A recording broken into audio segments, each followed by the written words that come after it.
All right, well, we are started here, folks. I want to first say thank you. I'm Brian Kohlberg from Zeller Technologies. This is the first of many, at least initially, we've got about 5 or 6 of these water webinar series started. It's part of a bigger plan of really with a mission to better educate all levels of personnel in the water, wastewater space and the industrial space that are using water and pumping in their applications. And whether that's product-based knowledge, and our friends from ABB here today helping us out with understanding drives and VFDs, from motors and pumps and filtration and aeration. We might be talking about concepts, we might be talking about products, we might be talking about issues and simple solutions that we can help out with. So with the ABB series, or at least this drive series, we've got a system of a plan for 5 or 6 of these that kind of build on knowledge and get specific. We hope that you enjoyed this content, and we do want your feedback. So we want to deliver meaningful, relevant information to you, things that help educate you and your staff and your team. And that's really where we see this going. We'll also have smaller videos and things we'll share on education points. But this webinar series is really one of the foundations that we decided to move forward with. And we're excited here today to have Jeff Bergman from ABB. Jeff's got a great history. If you've signed up for this, you've had an opportunity to see his resume, if you will. And as a panelist, he's had history in power and different industrial spaces. And for the last years with ABB, really has focused on the water, wastewater space, in drives, in power. And we're lucky to have him here today and really here to lead us through some of this webinar series. So, Jeff, I appreciate you being here, man. We're super excited to finally get this program off the ground. Looks like we've got a great list of attendees and folks that are here, and then we're obviously recording for other folks that weren't going to make it today, and we'll use this to share the good word. But I just want to highlight again with guests that are here, you guys are on mute, but please use chat or the question functionality. We'll get to all those things for you, and we want to be cognizant of your time. So we'll get rolling here and still try to get out of here by about 12:45. If Q&A goes a little longer than that, you'll have the recording to get back to from there. So Jeff Bergman, everyone, thanks so much. Thanks, Brian. Appreciate it. Good afternoon, everybody. My name is Jeff Bergman. I have, as Brian said, I have been engaged in the water wastewater business for almost 30 years, starting off in electrical switchgear power distribution kind of things, variable frequency drives, controls. I'm also a member of the Hydraulic Institute and heavily engaged and involved with those kind of organizations. So if you have any questions or comments, reach out here on the chat during the presentation. Do not hesitate to ask the questions. There's no such thing as a stupid question. This is information for you to learn from. So anything we can do to help you get more out of this, we're always here to help. If you also have my email address, my phone number, and my contact information, reach out on LinkedIn or reach out to me on email. If you have any questions, be happy to correspond with you. And if you do that, I will copy Brian in so that he's aware of what your requests are. So we're going to talk a little bit about pumping applications in water and wastewater, and I don't want to really limit this just on pumping. We can a lot of this will carry over to aeration, belt presses, Archimedes screws, any of those kind of things. Anything that basically is attached to a motor within a municipal facility. These are all the different things that we'll be talking about applying VFDs to them. One of the most important things to ABB is, of course, the health and safety of our employees, of our partners, and our end users and our customers. We have a very strong policy on don't look the other way. If you see something that doesn't look safe, it doesn't look right, stand up and say something. And it's well worth the time to clarify anything that could be a difficult situation. With water, wastewater, of course, we are around hazardous materials. We do want to make everybody aware of that. Also within a VFD, you've got a lot of electricity that is another hazardous material and has the potential to do damage and can kill people. So we always encourage people, if you're working on your VFDs, make sure you're using your lockout and tag out routines, turning everything off. And remember, the VFD does store energy inside of it for up to about 15 minutes after it's unpowered. And you always want to make sure that that they are off and that you've waited that 15 minutes. And just because the VFD is off and tagged out and you touch the output of the VFD and it's still under 15 minutes, the VFD still will bite you. So please, please, please be careful. That's enough of the health and safety portion of the program. So we're going to talk a little bit about today about what we can learn, or how we're going to go about applying a VFD to control the speed of your pumps and your applications, whether it's again an Archimedes screw, blowers, RAS pumps, WAS pumps, lift stations, high service pumps for water, all those different types of applications. We're going to talk a little bit about the theory, some of the practical applications of applying VFDs on centrifugal pumps or blowers. And we're going to talk about how a VFD can help you in a resilience for your infrastructure. You know, we've got an aging infrastructure, ways that VFDs can help prolong the life of your pipes and of your pumps and of your motors and those kinds of pieces of equipment. And very importantly, save energy while we're doing it all. So less mechanical wear and tear and saving energy. It's kind of a win-win situation here.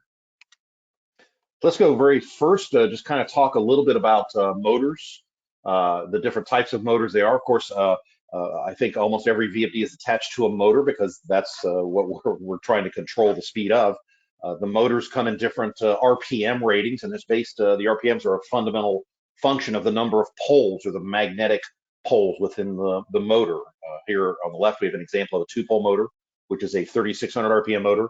A 4-pole motor, which is what we see a lot of in our industry at 900 RPMs, a 6-pole. We do see 8 and 10-pole motors. I've seen 360 RPM motors. So we do see those. And what the important thing here is that we have to understand that when we're doing the sizing of these things, if you have more poles inside of the motor, it draws more current. So it's very, very important for us to understand when we ask you a lot of questions about the application of VFD. We're wanting to know the very intimate details of the motor, because it really makes a difference by how we size the VFD to make sure that we're giving it a VFD that is designed to work on that motor without any problems, without any oops or gotchas that arise after the situation, after the installation. You can see here the way that the motor goes. The stator is actually a permanent structure, and it has a rotor inside of it, and it turns based off of the magnetic fluctuations of the alternating current and gives us rotation. It's kind of really it's a very cool thing, and it's a very simplistic design. Motors have been around for decades and even centuries, and the ability to control motors has been around. We started off very easily, where you just had a switch to turn it on or off, and we called that across a line or direct online. It's a very simple design. It's very easy to implement. It gives you basically no speed control. So when you turn it on, you have full speed, and you turn it off, you don't have full speed. Which, from a reality point of view, from an application, is what it'll do is it'll give you water hammer, it'll give you an electrical surge, it'll give you mechanical surge, and it only allows you to have one speed inside of that motor. The other thing that we really want to look at here is the infrastructure sizing for this. One of the reasons we're making a lot of inroads in applying variable frequency drives in the municipal market, a little bit for the energy savings, but it's for process control. It allows us to control the process more efficiently so that we have less waste, we use less energy to do it, and we have less, in some areas we have too much oxygen, too much waste products inside of there, where it may make the bugs lazy or overwhelm the bugs where they can't eat it all. So those are some of the designs and the process controls we have. The ability to soft start motors has always been an interesting and of interest to a lot of engineers and users. And we come up with a lot of different ways to do that. Early on, we did a wide delta or reduced voltage auto transformer, and that's actually where we start the motor at a lower voltage and get it going up to speed, and then we transition to a higher voltage. And you can see here we have the 5 to 6 times full load amps that we see on an across the line. Here is the yellow curve, and the blue curve is the reduced voltage auto transformer or wide delta transformer starting. We started at a lower voltage, we transitioned to the higher voltage. We still get a current spike, but it's not as significant. It doesn't have as much impact, and it's a much shorter time. And it's a little bit easier on the motor. One of the things about it starting a motor across the line is you have the jerk of the motor on the base, and it can knock the motor out of alignment with your pipes. It can help loosen pipes. It can actually damage a pipe. So the ability to soft start has been a very strong drive for a lot of our applications. And then more recently, we've introduced electronic soft starters that have taken the reduced voltage auto transformer starting, where you only have 2 fixed voltages below 480 for this example, to multiple voltages. And so the soft starter is more of a green line here, and it limits the current inrush inside of there. So where we might see 5 to 6 times a full load amp starting a standard NEMA motor across the line, we're only going to see about 3 times the inrush current. And from a capacity point of view, from an infrastructure point of view, that helps us with our designing of our equipment. The utility transformer is going to be a little bit smaller. The circuit breakers and the wire and the switch gear and the power distribution equipment feeding this end of the unit is going to be smaller because it does not have to accommodate that 5 to 6 to 8 times inrush current that we see when we start and stop this motor. So electronic soft start has really helped us on a lot of our design criteria. But of course, the best way to soft start a motor would be, of course, a VFD. And that's from a VFD salesman, so you know that's going to be my first answer. But the VFD gives you very, very good soft starting and soft stopping. A lot of these applications, when you have a Y delta or RVAT, do not do a good job on the stopping side of it. And stopping is just as important when you're closing a check valve. You'd like that check valve to seat nice and closed, nice and slow, seat very quietly, and where it doesn't shake the building or do damage to the valve itself or the piping that it's connected to. So a VFD gives you the ability to control the starts and stops, but then it also gives you that infinite speed control. It gives you the ability to control the process to maintain the 2 parts per million or 60 PSI or the minimum 2 feet per second, keeping the solids suspended in the pipes and those kind of things. One other thing that we're seeing here is as we make motors more and more efficient, we're actually seeing motors that are drawing more and more current. There's a little bit more impedance requirement inside of some of the newer motors. We have the Europeans call them IE3 or IE4. We're calling those premium efficiency and ultra premium efficiency motors. And those motors today, when they run when they're running at full load, they are drawing a lot less current, almost 10% less with each rating. But they're drawing a little bit more inrush current to get them up to speed. So by using them on VFDs, that really reduces that inrush current. And on some of the units using permanent magnets, actually the VFD is the only way to stop some of these more new and innovative motor technologies. We're going to talk a lot about the efficiency and the process control, and we're looking to go from a wire to the pipe or to the air side of the blower to the water. We're going to take the VFD and we're going to put it in line, and we're going to have a circuit breaker or some sort of distribution panel board feeding the VFD, and then the VFD is going to feed the motor, which is connected to a pump or blower or belt press or other piece of equipment. And this is an example here of a end suction type of a pump. And then from the output of that, for this example, would give you water at a specific pressure and a specific flow. Now, again, why do we really use variable frequency drives? And we'll talk a lot about the reduced maintenance and the mechanicals and the energy savings, but the real reason is just for process control. One of the challenges we have in our system is the water usage and wastewater production is dynamic. It's not a line. It's not a continuous flow, because as people get up in the morning, they use the water for showers. They go to the wastewater, go to the bathroom, make breakfast, to use it a lot for there, and then they go to work. So you have a little bit of a decrease in the early morning, and then they go to lunch and you use more water and create more wastewater, and then they go back to work, and then they go to dinner and create it all again, and then they go to bed, and not much usage are they using there. So you've got a lot of dynamics in the system that can adjust the demand, whether it's by day or night. You can have also days where you've got a lot of rain. You have a rain event or a water event where you've got an additional, if you're storm drains in your combined system, where you've got that additional millions of gallons coming in from a large rain event. And that can add a significant impact there. So the ability to control that and stage and destage the pumps and maintain flow and pressure and level, that's what the variable frequency drives do. Some of the other advantages you'll have here is for your non-revenue water. If you're able to regulate a constant pressure instead of fluctuating the pressure, your water losses can be low. And also, we're hoping to prevent blockages or damages or breaks in the line. And then we talk here, of course, about energy savings. And when you start to realize how much energy is consumed in the municipal processes here from the water and the wastewater side, 70% of the energy spent from a municipality is used to turn the motors. And 60% of the energy in a wastewater treatment plant is just used by the blower, the aeration side of the process. So there's a huge opportunity here for the energy savings, the less mechanical wear and tear, the sleep and boost and the dynamics of the system. And we're also talking about taking throttling valves out of the system instead of using a restriction in the flow out, which creates back pressure and other issues. We're actually controlling the flow or the pressure out of the pump itself without restricting the flow. So you're making that motor work a little bit less.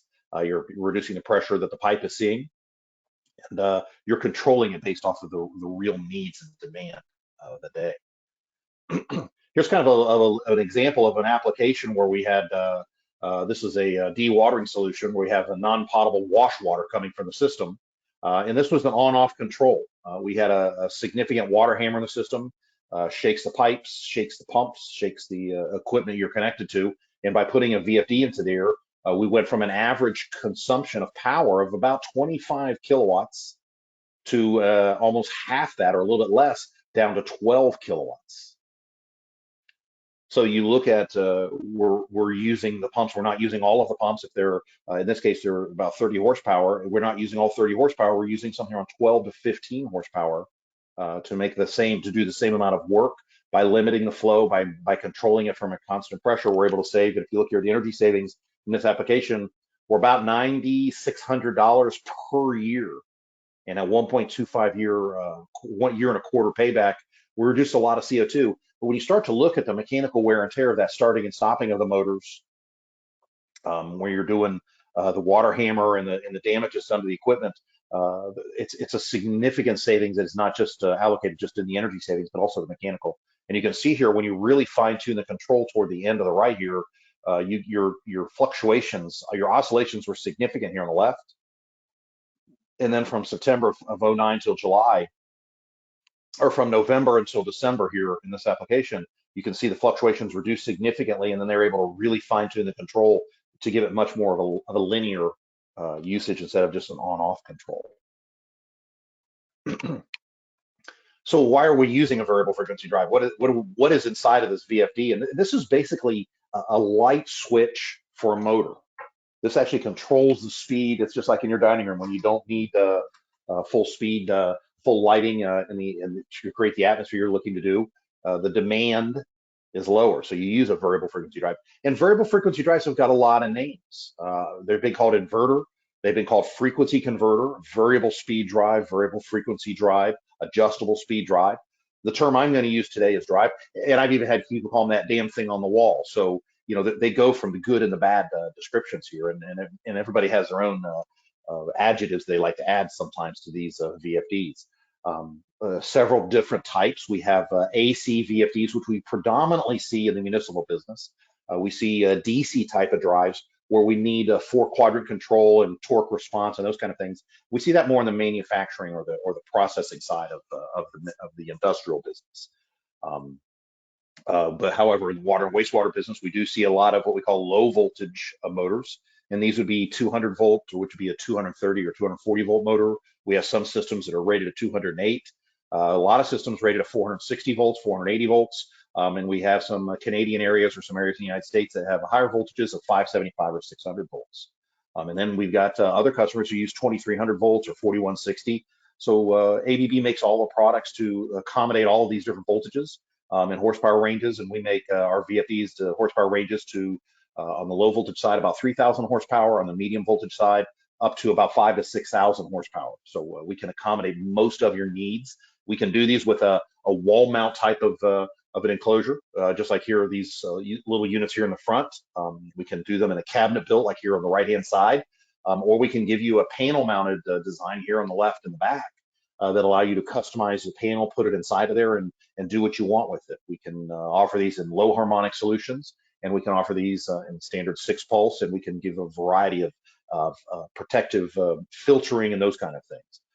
And then you can, through that, of course, you get the soft start and soft stop, but you also have some potential to monitor and protect the motor. You know, one of the expensive things that we attach a VFD to is a set of power cables feeding a motor, which is attached to a pump or a blower or a piece of equipment, and that's an expensive installation there. And by putting the VFD in, provides a functionality of soft starting and soft stopping, but it's monitoring the current and the speed and the heat build up inside of that motor to protect the motor.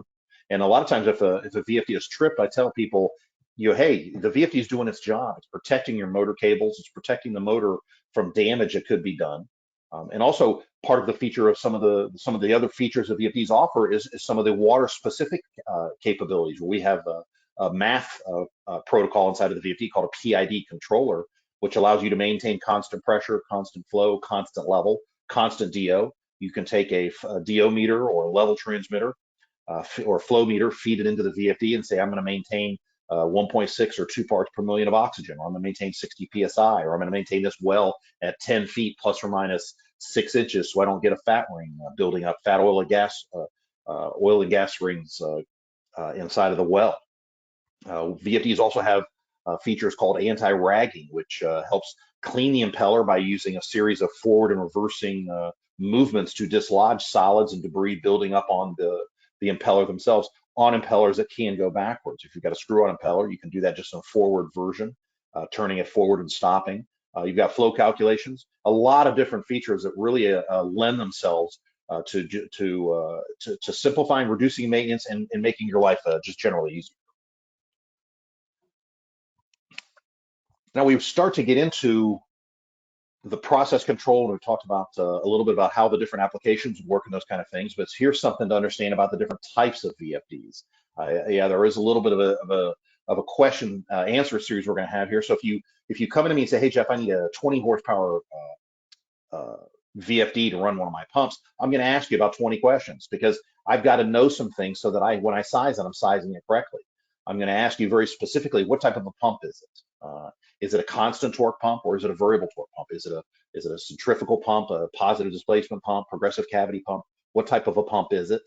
If we don't know, and the reason is the constant torque applications require anywhere from 135 to 150, 160% overload of a motor current, and that can be for up to a minute. But what that'll be, like a sludge pump or PD pump, you've got to push along the dried sludge or pump.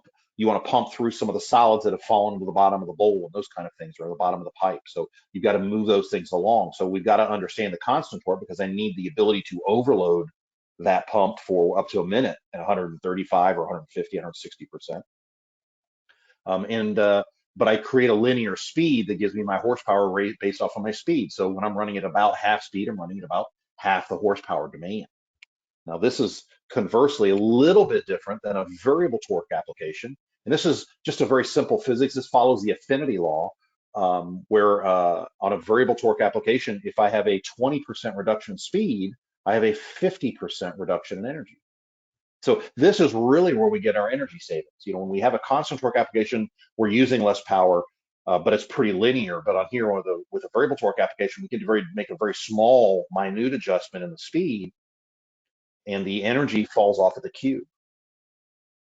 So that's really where we get a lot of energy savings here. And this is also a point here where I come out and start asking you the question, the people attending this session. How many of you have VFDs in your homes? And we don't really realize how much we're really surrounded by VFDs today in our homes, and then, of course, at our work in municipals. The high acceptance rates of VFDs in water and wastewater facilities, lift stations and bar screens and all those kind of things is very high, and we have a lot of them. But in your homes today, if you have those high-speed washers and dryers, well, those have got variable frequency drives in them. The garage door openers that close very fast, and then they do that last couple of inches very slow, those have got VFDs in them. The high C rating air conditioners and heaters in your homes, those have got VFD in them. Matter of fact, one of our manufacturers creates a VFD on a swimming pool pump. It's a 3 horsepower pump, and it's got a variable frequency drive maintaining a constant flow across the water filter. So we're really surrounded today in our day-to-day life and our day-to-day world by VFDs. So for us just to implement them and use them in our work life too, it's just kind of a natural extension. Now, as part of the discussion we have on the constant torque versus variable torque, you'll also hear people ask you the question of, is it a normal overload or a high overload? A lot of us use different words in here. And typically, if you've got a constant torque application, you're going to be talking about high overload. That's at 135, 150, 160% of overload. On a variable torque application, which is what as the industry would consider a normal overload, we are only seeing about 110%. Most centrifugal pumps, about the most they'll ever see on an application or when they're pumping through a large slug or a problem pumping something, we're only going to really see about 110%. much above that, they could damage the shafts of the motors or actually damage the impellers inside of them. So understanding if somebody comes up and asks if it's a constant torque application, they may also mean high overload. If they're asking if it's a variable torque, they may ask if it's a normal overload. You can have applications that are constant torque that have normal overload. So when you're sizing it, that's why we go through this process of, and I call it 20 questions, just making sure that we do the design when we're doing it. It's something that's going to work, and it's not going to generate an oops or gotcha at the end of the project going, oh well, you didn't tell us that. Now it won't run full speed, or it's too big for the wire, or too big for the building or something. So it's very important when we go through the application of these that we have all these questions answered that we're looking for. Here's another example in here. We're talking about the energy savings. We're talking about emptying a tank. In this, it could be a clean water. This could be a wastewater application. And we've got a tank, or you can actually see this also. We see this on fuel when we're doing transfer fuel tanks from offsite to airplanes or to trucks and those kind of things, where you've got a motor running at full speed normally to run this thing, and it runs about 120,000 gallons. And we can pump at about 12,000 gallons per hour in this application, which does us about 100 hours to empty this. The pumps are 30 horsepower, and they run for about 100 hours, and they use or consume about 2,200 kilowatts. And at 12 cents a kilowatt, that runs about $264. Now, if we run the VFDs, these motors on VFDs, we can actually pump them a little bit slower, so it might take a little bit longer to do this, but instead of the pumps using 30 horsepower, they're only using about 15 horsepower. It's almost half of the power, and it only adds a quarter of the time. We go to a little bit more than half. We're down to 1,375 kilowatts, and our power consumption drops to $165. That's a $100 savings just in this one application, and that's just with one pump. So when you really start to look at the application of these, they really do lend themselves to what can be very significant energy savings.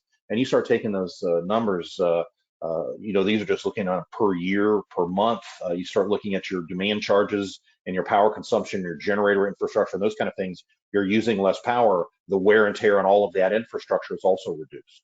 And it's really hard to put hard numbers on those kind of things, but when we're looking at things, we want to start looking at the total cost of ownership, or the total life cycle cost when we look at things. And if we look at a pump here, if we were to give you the pump, the most we could save you of its ownership is only 6%. Because for an additional 4% of being maintenance, it might be in new impellers and new bearings and new seals and packing, those kind of things. But energy is 90% of the cost of making that pump run. And by reducing the maintenance, by reducing with less water hammer, less mechanical and electrical stresses starting and stopping the motor, keeping the base from jerking itself every time it starts and stops, responding to the demand in real time, where we can accelerate or deaccelerate the pump based off of the real world conditions, and then being able to use where we have the ragging feature or the block pumps. If we have a high solids or a high bunch of shreds of rags come through the system, we can rotate the impeller and dislodge them off the impeller. That way we're getting better flow, and that makes that pump and that well more efficient and keeps it more relevant, where it's running better, where you don't have to send a crew out to go pull it, to clean the debris off of it and take it offline, and have your guys out there in hazmat suits and all that wonderful clean wastewater products into there. But what it does is it helps avoid those costs. And by using these features inside of the VFD, we're reducing the infrastructure, the cost structure of the overall application by keeping these capabilities inside of the VFD. And then we're looking again for things to reduce leakage, to reduce the non-revenue water that we see. If you have a small 1 or 2 or 3 millimeter hole, and we're maintaining a constant pressure of 60 PSI, instead of having the switch come on at 40 PSI and turning off at 80, which gives us a fluctuating pressure, it can also impact that hole and make it a little bit bigger. Maintaining constant pressure, our losses are more uniform. They're not great, but we are able to help reduce some of those loss sets. And again, one of the very, very important things when we're applying a VFD to a motor, into an application, whether it's on a pump or a blower or a piece of equipment, is to protect that asset, to protect it from an overload. On your pumps with the ACQ 580 capabilities. We've got the ability to detect if the pump is in cavitation mode to reduce the damage done to impellers, reducing the overloads, the short circuits, and the ground faults, protecting that equipment so that it doesn't further damage itself. Where you can get it into Zeller and let them overhaul it, or you can get one of the guys to come out there and fix the motor cables or do whatever kind of work they've got to do mechanically. This by protecting your assets and monitoring them to help you maximize your uptime. That's what it's all about when we look at the total cost of ownership. And I've talked a little bit about the different solutions that the VFDs help resolve of some of your applications. Inside of a different pumps, we got lots of different types of pumps. I've talked a little bit about variable torque versus constant torque, and let's look at some real world applications where you'll see where you have submersible pumps, you have vertical turbine pumps, end suction pumps, all those different style pumps. We also have sludge pumps with long impellers like a Moinio style pump, the progressive cavity style of pump. So we're looking at applying a VFD when I'm walking into a plant and saying, hey, where would you put a VFD? I'm not one of those salesmen that say, well, I'd put a VFD on every motor. That's a good guess, but that's not real. Sometimes you got an application where the VFD might not be the best solution. If you have a very limited turn down ratio, you may have an application where you don't need speed control. If we're transferring water from one tank to another and it takes 3 hours to make it run, I talked earlier, making it run at a lower speed, take a little bit longer, you'll save energy. But if all you're doing is turning it on, letting a high service pump run for 10, 12 hours, the ability to change its speed is something that we would really have to look at and work through the numbers on there. But when we're looking at the application, we're really wanting to say we're looking to reduce the water hammer. We're looking to reduce the surging and the slamming of the check valves and the closing of those things. And we want to make sure we're looking at energy efficiency because we have an application here that needs to run for a long period of time. A lot of times when you have a lift station, it's doing 6 starts per hour or 4 starts per hour.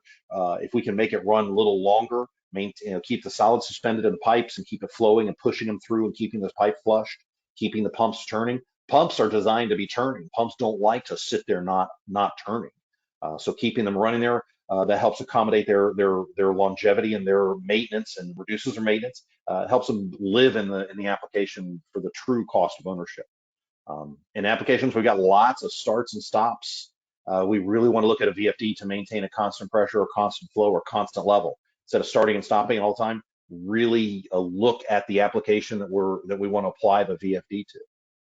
You also look at some of your problem applications, your water hammer, your lost revenue water, your ragging. I know nobody has any problems with ragging, with everybody flushing wipes and masks and all this other stuff down the toilets. I don't know how many of you got facilities that are near prisons or schools and that kind of thing. How in the world is it they can flush some of those things down the toilet is beyond me.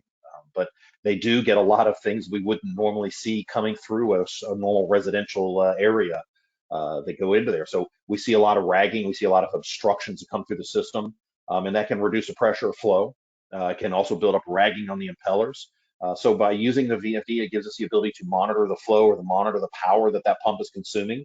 And if it's got high speed and it's got low power, there's something wrong in the system. Now, it could be debris buildup on the impeller, and we can watch the torque of that impeller to say, hey, torque is high, speed is high, but current is low, so it's probably got a buildup on side of it, versus having a no flow or low flow condition where we've got a suction side issue, or we've got an obstruction or blockage in the line upstream or a leak upstream that's preventing water from flowing down. So by using the VFD to protect the pump from keeping it from running dry, keeping it from building up a huge rag, as we see here in the picture, where it can actually damage the motor or the impeller or the bearings or the seals inside of there. So those are the kind of things we're looking to help reduce and eliminate problems. One other area that we also have applications that we see here is single phase applications. Where we've got a problem application, I don't want to say a single phase application is a problem, but if we can upgrade that station to a 3-phase pump, it's more efficient operation. But you're saying, Jeff, the utility is going to charge us,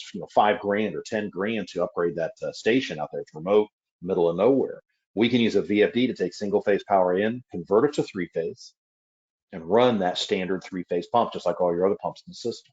You've got some oversizing you got to do when you do that application, but it's a very significant impact by being able to go to the VFD, standardize your pumps, then you get the speed control in addition to getting the phase conversion inside of that application. Also, some of the other problem areas we'll have is the changes in demand. This is, again, part of the issue with the municipal side of the business, the water, wastewater side. If the demand was uniform, it'd be very easy to do things, but because it does fluctuate, we do need to do, we do tend a lot to do level control. If we're running our pumps, we want to run them at the best efficiency point we can run those. And with a VFD, you can calculate or you can monitor where it's getting the most number of gallons or feet or flow per kilowatt or kilowatt hour or amp going into that pump. VFDs today can control multi-pump systems. You can put one drive to run one pump. You can put in two drives, you can do two pumps. You can link those two drives together, and now they'll stage and destags and alternate and lead lag control. Because the VFDs are very, very smart. And a VFD can be as smart as you want it to be, or can be as dumb as you want it to be. You can say, hey, if I give you this signal, I want you to start, and this is the speed I want you to go. That's all I want you to do. Tie it into my SCADA system. I want you to tell me the status of what's going on. It can work in that kind of a mode, or it can actually work and run using the dynamics of the multi-pump controller, utilizing its PID controller, the math algorithm inside of there that takes that analog feedback from a feedback, whether it's a pressure transmitter, flow meter, ultrasonic level control, hydrostatic level control, all those different kind of controls we see in our system, and feed that into there. So lots of different reasons we change in demand. From in my subdivision here, we've got a fountain in the subdivision, and the president of our homeowners association's on the back side of the fountain. And when we get wind blowing the fountain water, it hits Maury's windows, and she doesn't like that. She wants clean windows so she can look out at the lake. So what we did is we put a VFD on the pump, and then we put a little wind velometer in there. And as the wind speed picks up, we actually reduce the flow of the height of that fountain so that it doesn't spray and hit her windows. And then we actually have it turn off when it hits a certain speeds, because it's really not going to do anything other than water his grass and keep his windows dirty. So we'll start talking about the different applications that we can use the VFDs for. And the great thing about a VFD is we can put it on just about any kind of motor. You can put it on the high service pumps. You can put it on the river intake, the groundwater wells. We can put it into multi-pump pumping stations. You can use it in the process where we have the chemical coagulation, flocculation. We can use it on the injection for the disinfectant for the chlorine gases and those kind of things. We can use them on the filtration, sediment controls and those kind of things, maintaining constant levels and just flowing everything through the system. So there's a lot of different applications we can use in these things. And you'll notice there's a variety of constant torque and variable torque, but predominantly what we see in our industry, whether it's clean water or wastewater, we'll talk about in a second, it is a variable torque load. And most of the pumps we use are typically centrifugal. For some of the disinfection pumps, we'll see PD pumps or positive displacement pump, Aristotle style pumps, where they're injecting chemicals into the system, and those might be a constant torque application. For the wastewater side, it's much more process oriented. We've got a lot more going inside of there. We're bringing in solids, and we have to bring those in through lift stations and through wells, and we have to collect it all and bring it in. We may use Archimedes screws to change the levels of the wastewater to get it flowing through the system. We've got our primary clarifiers. We've got our secondary clarifiers. We've got the aeration basins. We also have nitrification, denitrification, depending on the processes you're using. And then once we start taking those solids out of there with our RAS pumps and WAS pumps, we either recirculate it back, or we're actually putting it to waste and we're pressing the water out, and then we're using those solid products. We're selling it to farmers, or we're sending it to the fill for the dumps and those kind of things. So lots and lots of applications, lots and lots of motors, lots of opportunities here. And remember one thing, Zeller is also your motor source. It's your VFD source. It's your power source. It's your gear source. It's one-stop shopping. You can give the guys a call. They can help you support in all of these applications and give you the support. They understand the equipment demands. They understand how they're used and how they're processed. So if you have any questions, always reach out to us. We're a free phone call if you ask a question, and it's a lot easier than an oops or a gotcha later on in the project. Some of the built-in applications we've got in the VFDs, just to quickly go over a few of these, and I'll start up here in the upper left-hand corner about the 11 o'clock position. We'll talk about the intelligent pump control. This is the ability to have one VFD running multiple VFDs. In the case of the picture here, we've got these three VFDs running these three pumps, and they're hooked up in multi-stage, and that's just a little RS-45 wire that connects drive one to drive two to drive three. We bring in a constant pressure or flow signal into one or all three of the VFDs. In the drives, we'll rotate masters. They'll do lead lag control, staging and destaging, so that we're reducing water hammer very, very significantly. And we're trying to run those pumps at their most efficient point, whether we're cascading the control or however we're running them. The pump clean I talked about, which is the deragging feature, to turn the impeller to get the solids and debris off of it. I've also seen this pump clean feature used on new wells where you have sand build up in the impeller, and it gets it gets in between the housing and the impeller, and we turn it backward to try to dislodge the sand out of there. I've talked a lot about wells and levels and those kind of things, and level is actually kind of different because it can be one way or another. You can actually try to fill a water tank, but you might be trying to empty a lift station. So you want to have the different controls into there. And with the level control, it's a little bit different than constant pressure or constant flow. You actually need to understand, and the VFD does, it understands if you're doing level control, am I maintaining a level when I'm trying to fill it, or am I maintaining a level when I'm trying to empty it? Because that makes a difference on how fast the motor goes. We can do features like sensorless flow calculation. Just by looking at the pump curve, we can give you an approximate flow calculation. Now, it's got some error in it. It's about a 7% error, but it gives you the capability to decide, hey, am I running 10,000 gallons a minute, or am I getting 1,000 gallons a minute? You'll be able to really use that to approximate. Min and max flow pressure protection, of course, again, offering the protection to the equipment where you don't overpressurize your pumps, overpressurize your pipes, and those kind of things.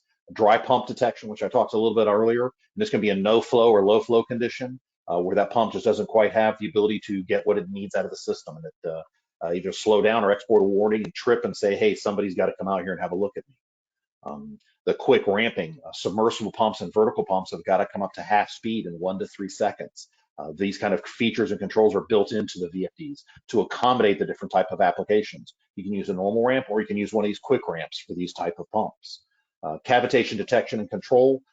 Anytime you've got the pump running past the NPSH on the low side or the high side, the drive is smart enough to see what's going on by watching the torque ripple inside of the motor and saying, this is the cavitation detection area from the setup that we've run when we first apply the VFD to the pump, and it's running to there. So it'll do a couple of different things. It'll slow it down or speed it up depending on what the cavitation issue is. It'll also export a warning and keep pumping, or it'll actually trip the unit and say, hey, wait, this is not right. I'm going to stop and take a time out here. Somebody come out here and have a look at me, and then you can send a mechanic or an electrician out to have a look at it. Soft pipe fill mode. This is designed a lot for long pipes that go empty. It will gradually put water into the pipe, fill it up. When it gets to pressure, it gets to flow, then it will follow the PID. That way you don't have that water hammer in the line trying to fill the pipe. Motor disconnect detection. This is something I haven't talked about yet. This is really a neat feature because in almost every application we have the VFD mounted in another location. We have the pump at another location. We have a disconnect at the pump. And that gives you lockout, tag out ability, so you can do work on the pump. But sometimes the VFDs need a contact closure inside of that disconnect when it's open to tell the VFD when to shut off. The ABB ACQ 580 VFD is very, very smart because it has a motor disconnect detection that will actually tell the VFD, hey, all 3 outputs disconnected at the same time. That's probably a disconnect. I'm going to stop producing current and voltage on the output, but I'm going to wait and monitor until that demand shows up again. Then I'll take that pump from no speed or whatever speed it's running and run it to the correct speed, whether that's up or down if it's an overhauling load. Comms fail functionality. In case you lose your SCADA system, in case you lose your PLC and controls, the VFD is smart enough to say, hey, I'm not hearing that coming in from my main controller system. It will actually go to a backup controller system. So it's kind of a built-in redundancy without having to have additional PLCs, additional SCADA controls, and those kind of things, using the VFD controls to be the backup in the redundancy network. And then to tie all this together, we've got an adaptive programming that gives you the ability to do some and or nor gate type logic inside of the VFD to accommodate some basic math algorithms and calculations and those things you want to do. Hey Jeff, a couple questions came in here on that slide. If you want to go back a slide, I don't know how easy that is for you. Be happy to. So the first one was, are these applications only for the ACQ drive, or can you do this with other drives? I assume in the ABB portfolio, right. The ACS and that. I'll let you answer that one first, and I've got another. All right, so the ACQ has all these features built in a standard in every drive that you purchase. The cavitation detection was introduced about 2 or 3 months ago. So if you have an older ACQ, it may not be available, but these features are all available in the ACQ 580. The ACS is more of our industrial VFD, and it does not have all of these applications and features because it's a little bit more of a general industrial high process duty. The ACH 580 has a different set of these parameter sets that work more toward the HVAC side. They may have some of these features, but they don't have all of them because they don't really lend themselves to water, from water, wastewater to HVAC cooling and chilling and those kind of things. So typically these are almost all built into the ACQ, and that is the only version these are available on. Thank you. I think that's clear. The other question was, where would the disconnect notification occur? I guess this is related to motor disconnect detection. Where would that occur, and can it be pushed remotely to multiple contact points or multiple outputs? Yeah. So the VFD would actually display a motor disconnect in the display itself, and I'd have to check, and Jim or Brian, maybe you and I can ask Jim this question to have him come back and answer that for whoever asked it. But I'm pretty sure we can export that warning to one of our relays and we can give the SCADA system or the PLC, we can give it a relay that says, hey, the motor's been disconnected or the motor's been left open, and or contactor has been left open, and it's exporting that warning. But I'm pretty sure we can export that, but we will check that and get back with whoever asked that question. I'll note it. Thank you, Jeff. All right. So I know I'm running up here. I know we're about 10 minutes till. I'm going to wind this down. I've only got a few more slides. I want to talk very briefly about a dewatering process. This is a little bit different than pumping, a little bit different than aeration, but you got a lot of different motors, a lot of different things inside of here. You also end up with some wash water as a result of some of this. So you take that extra water and some of that other wash water, and that's processed in here. So you can apply the VFD to a lot of applications. We've talked a lot about pumping. We've talked about aeration, Archimedes screws and those kind of things, bar screens. But we also want to make sure we understand that belt presses and wash water pumps are also another valid application here. We talked very heavily about lift stations, and these can be utilizing submersible pumps. We do see occasionally these are using vertical turbines with the VFD, and you can see here on the left inside of the tank here, we've got some switches for high and low and operational controls. These can all feed into the SCADA system or your PLC or your telemetry system and make the operation in there. You can also feed these floats into the VFD as a backup system to say, hey, I don't care what you're seeing or what's going on. If you get down to this if this float switch is on, that's my high alarm. I want you to run all 3 pumps at full speed. And the VFDs can take that as an input and run that accordingly. So the VFD, again, can be as smart as you want it to be, or it can just follow the start and stop controls coming from your SCADA or your PLC. It's really up to you how you want to utilize the VFD. But there's lots of different ways you can use these, lots of different ways you can apply them to your applications in the water and the wastewater applications, your lift stations, your remote wells, and also, of course, in your home and your house. I talked earlier about having them around in your house inside of the year, and I also think about some of the bathroom vent fans that are now on DC, and they're using variable frequency drive because they ramp up in speed, make them a little quieter in your home. So we're really seeing more and more application of VFDs in our life, and we're seeing it a lot because of the way we start and stop the motors. We get longer life starting and stopping these motors, more slower, instead of bringing them in across the line and jerking them on the bases, potentially damage the base that the motor's on. And the main reason that we like to see VFDs on the municipal side is for the control of it. It gives us the ability to control based off real world demand about what's coming in to the system, what our real world is. And we want to make sure we're looking at the different type of a load profile, where there's a constant torque or variable torque. And again, if you call up and you say, hey, Jeff, or you call Brian, or you call Jim Alfano, or any of the guys there at Zeller and say, hey, I want a 20 horsepower VFD, we're going to ask you some questions because we're really trying to prevent the potential for an issue, an oops or a gotcha. Because by asking our basic questions, and it can be, and I joke facetiously, it's not really 20 questions, it may be as few as 5, and we really will help you on the control and the operation of applying the VFDs into there. Of course, the huge benefit and the big benefit we do see VFDs for is the energy savings.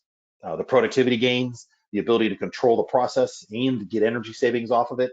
It's just win-win when we really take a look at the total cost of ownership and the long-term effect here. So where do we see VFDs? We see them all over the water and wastewater industry. We see them in municipals. We see them on wells. We see them in residential wells. We see constant pressure in small farms, irrigation applications.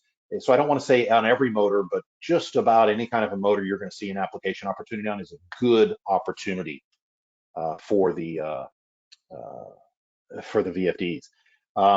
When you're going through and specifying them, we've got lots of lists. We have a specifying engineer consultant designers list that we can have. Give the guys there at Zeller a call, and we'll be happy to send it to you.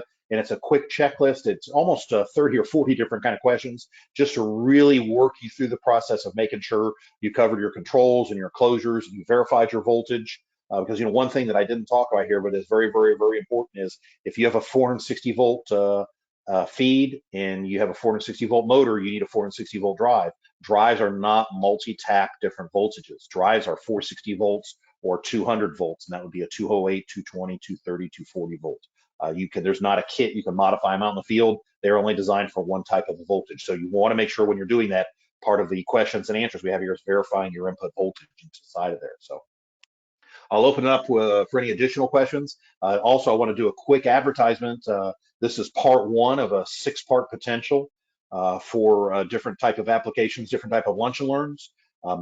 Be happy to come to any of the engineering, any of the end users, any of these facilities where you think it's worthwhile to. I come out and talk to operator groups, come into rural water organizations, operator groups, those kind of places to do these type of presentations, trying to share our knowledge and just do some general training. But I'll go ahead and open it up, Brian, and see if we have any additional questions. There's just one follow-up on what kind of warranties and startup Oh, can be done there. Obviously, from the Zeller side, we are authorized partners with ABB. We can do authorized startup and actually help you with that commissioning and even some programming as needed. I'll let Jeff talk a little bit more about the warranty and our extension of warranty if we get to do that authorization for you, and then some of the other aftermarket or after the sale, if you will, after install coverage that ABB offers as well. So, and Brian really opened that up well for me, because we've got our partner like Zeller, who's very, very highly trained in the proper startup. And that's not to say that you and your guys are not cannot do your own startup. It's that our guys are asking a lot of questions, really doing things that really prevent what we see as our 3rd and 5-year failure. So one of the things we do when we get somebody like Zeller to come in and do the startup is we offer a 36-month warranty from the date of startup that you buy that ACQ 580.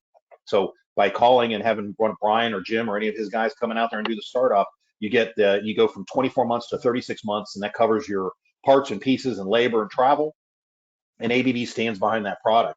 And as Brian alluded to earlier, we do a line of extensions. We have preventative maintenance program where one of Brian's guys can come out and do a PM on your drive and check the fans and check the filters and check the IGBTs and the diodes and the SCRs and all those kind of piece of equipment, making sure they're at optimum design, making sure the wires are tight, and really doing a good PM. And that can be done every year, and every 3 years, or 5 years, whatever you're looking for. Brian and his group can do extended warranty offerings that can protect our products for up to 10 years from the date of purchase. So we've got a variety of service packages. And again, the guys at Zeller are all trained. They're all service authorized. They do carry our the ASU certification, which is our startup certification. They also carry our service certification. So they're basically a one-stop shopping for your VFD, your motors, your applications. These are the guys you want to get involved and get engaged in working there. Sorry to make that such a long advertisement, Brian, but it just got lots of good things to say. We're going to take it. Thank you so much, Jeff. There was another comment here about expanding on no flow and low flow type of considerations, but a message that let's take that offline. I think there's a lot there. I'm not saying it's not worthwhile, but I think there's a lot more that we can get into. Yeah. So we'll do that. Yeah, the no flow, low flow condition, just very quickly for everybody, is something that you set up inside of the VFD. It has a little bit of a setup process. It's not just you turn it on and it's running. It's got to be set up for, you've actually got to have it running where it can see what the power consumption is at a full flow and then at a no flow condition. So there's a little bit of setup involved. So it's a little bit more involved, but be happy to take that offline. And of course, if anybody has any additional questions, feel free to reach out to me directly. The guys at Zeller, they've got their phone numbers, their contact information. If you reach out to me directly, I'll always reply back and make sure that Brian and his guys are engaged in what we're doing.